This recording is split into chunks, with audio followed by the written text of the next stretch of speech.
Welcome back. Welcome to another episode, I guess, of Nain Shorts. Thank you for joining me. The likes, subscribes, all the dots and divvies that you have to do, please do so. It does help. Share with anyone you think might enjoy the content. Otherwise, we can move on to the next thing, which is, before we start, the Klingon knife. Folks, we're nearing September. It's nearly here. Say another 2 weeks for the raffle. And yes, we are raffling this beautiful blade off.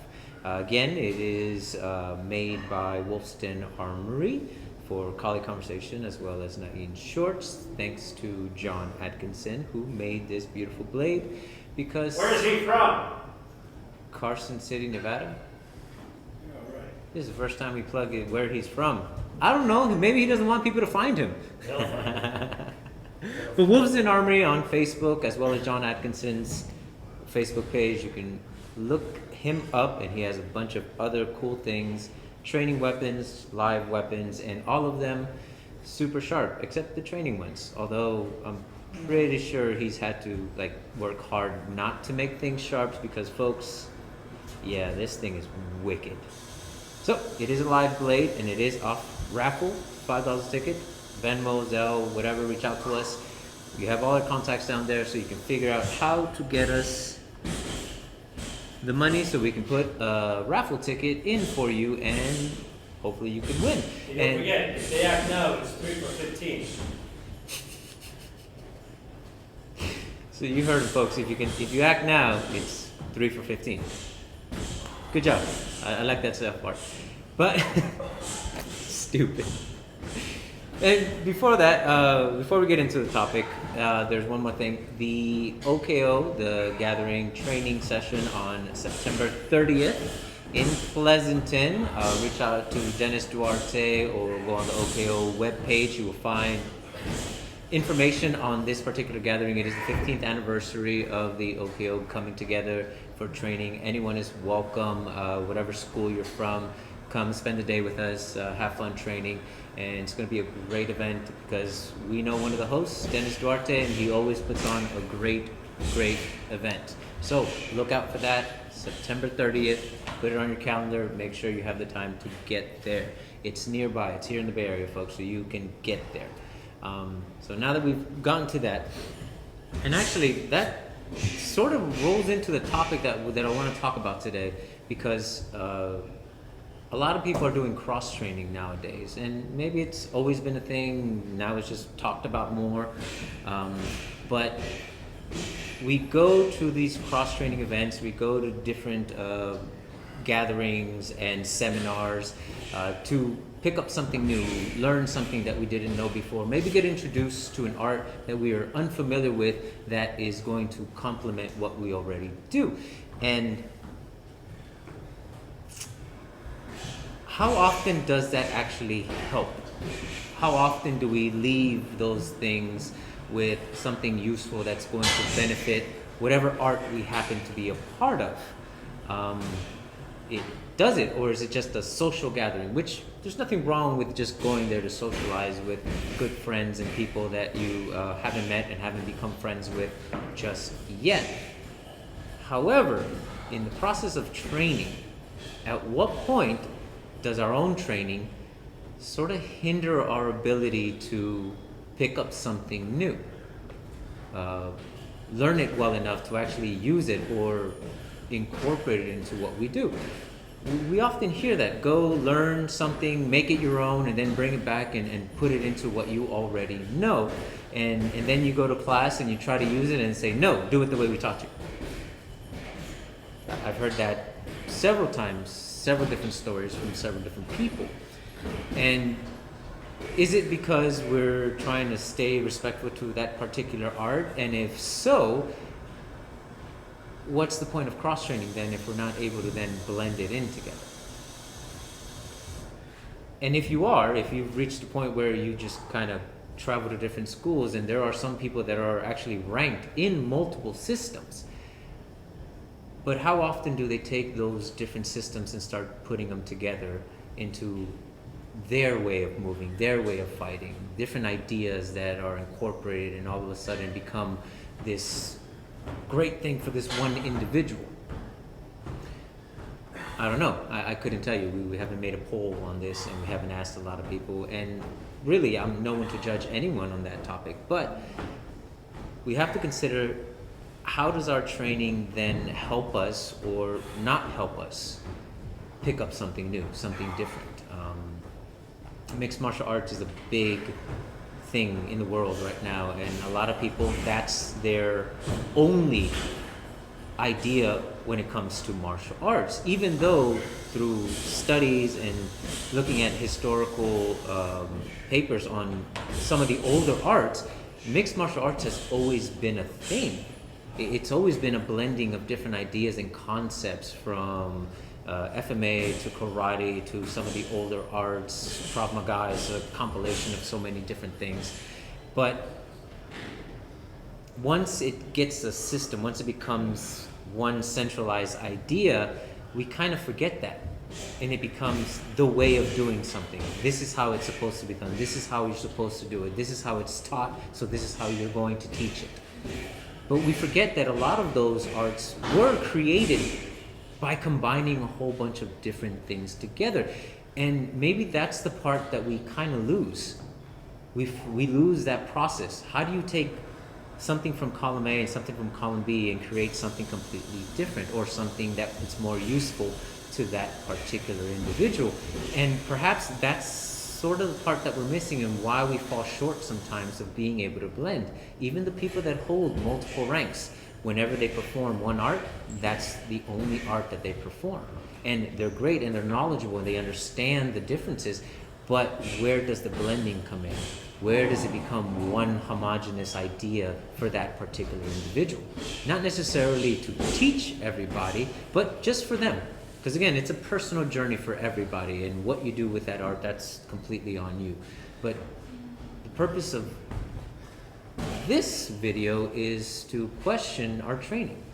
How do we get better at it? How do we get better results, quicker results maybe, or more efficient results in our training? Because ultimately, the reason you train, that's going to direct what you're doing.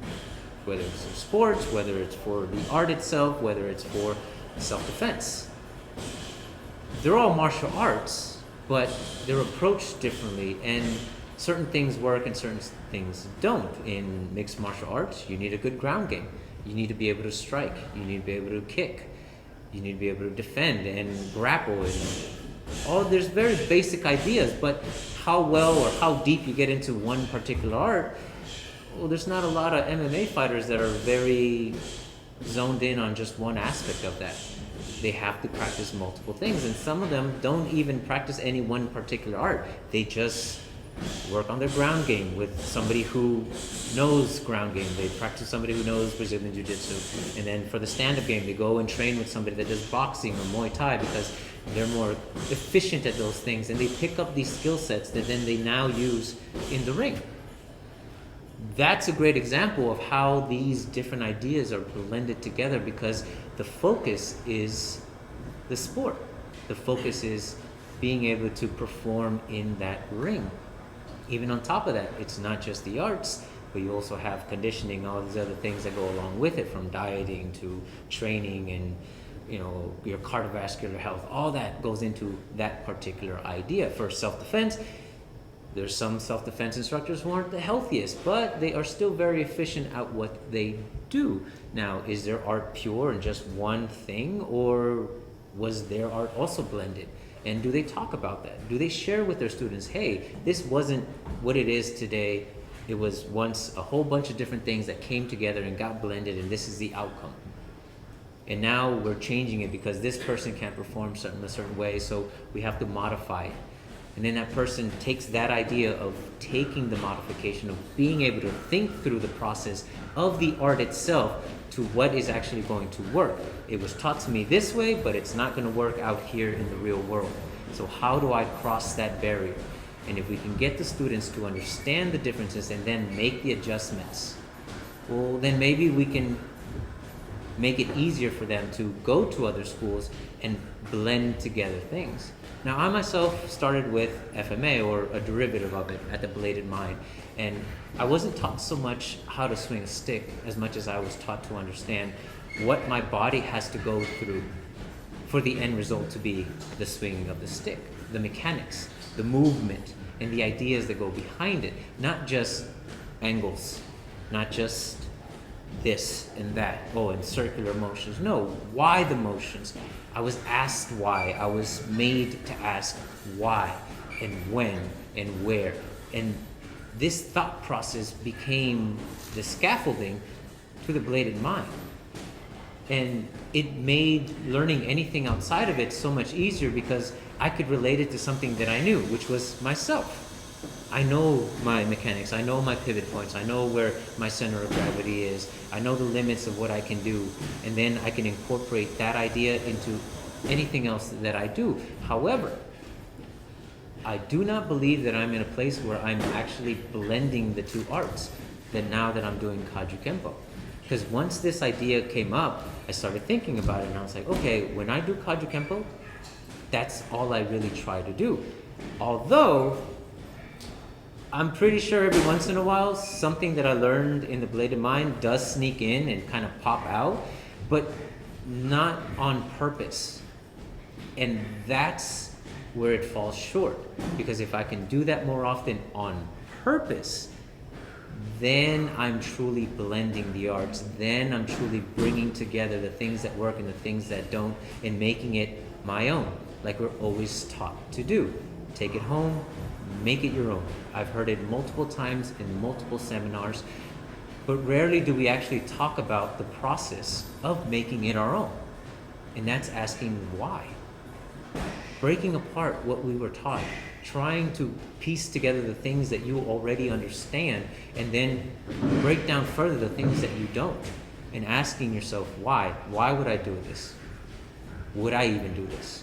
When would I do this? And how do I make this more effective for me, the individual? And is that the only process to blending ideas? No. It's the only one that I know because it's the one that was taught to me. So I bring this to you. What are some of the ways that you've done in the past, or that you've used, that have been effective in being able to put together different ideas? Or, without realizing, do you I can't even say the word, but do you break everything down in separate groups? When you do one art, it's this. When you do another art, it's this. We've heard people talk about it. When I'm in a certain range, I use a certain art. When I get in a medium range, the art changes. When I get to close quarter, it changes again, and that works for them. And they're able to switch back and forth between the two depending on where they are. But to me, the most important part of that idea is that they understand where they are and what they need in that moment. And that becomes the true essence of how they're able to then use the differences to their advantage. They have to understand, and that understanding doesn't come just from repetition. It comes from the thought process of really getting into the details of why they're doing what they're doing, what it's useful for, and when would it be useful. And folks, for me, it's helped me a lot to ask these questions. So what sort of questions have you asked yourself? What sort of process do you use to bring together all these different things that you know and learn, so you can use them together, to blend them, to really make them? Or do you find it difficult to really blend things together? Because oftentimes we've met students that are so hard-pressed on the way that they were taught that the first things out of their mouth when they're shown something new or something different is, oh, we would do it like this. They don't even take the time to try to understand what it was that was shown to them. They automatically revert to what they know and what they're comfortable with, the art that they were taught. And in instances like that, that's a huge hindrance to being able to grow beyond what you know. Because if you just automatically go to what you know and don't even open your mind to the possibility that maybe this way works too. It may not be the way that I would use it, and I may never use it, But if we can open our minds, at least we can start considering the differences and then maybe start blending things together. Because ultimately, folks, it's about getting better about what we do. That's why we train. We train to stay sharp, but we also train to get better. And that should be the focus.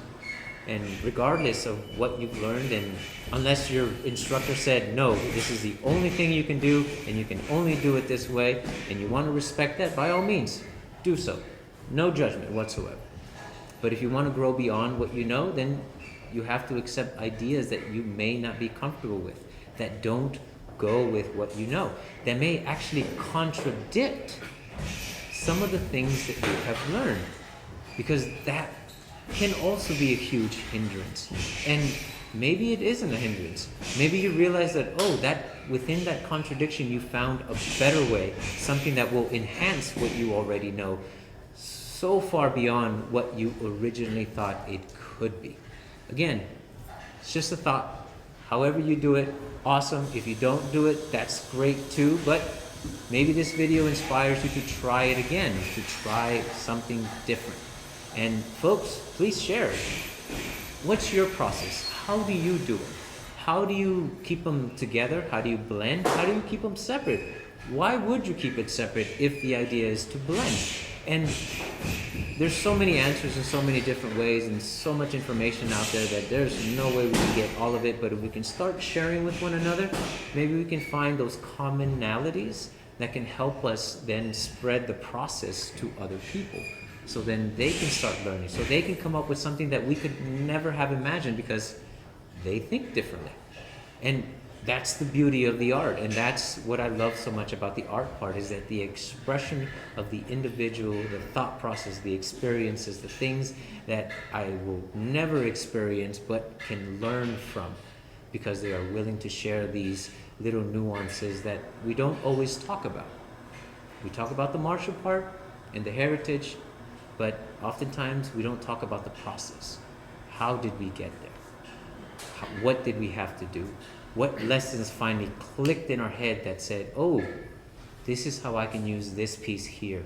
This is how I can use this other piece here. Oh, you know what? This piece, I rarely use it. Maybe I'm going to stop using it or stop training it because now I found a different way of doing it. And now I combine these three different things and I came up with a fourth. Something that I haven't seen before. I'm sure someone has done it before, but for you it's new.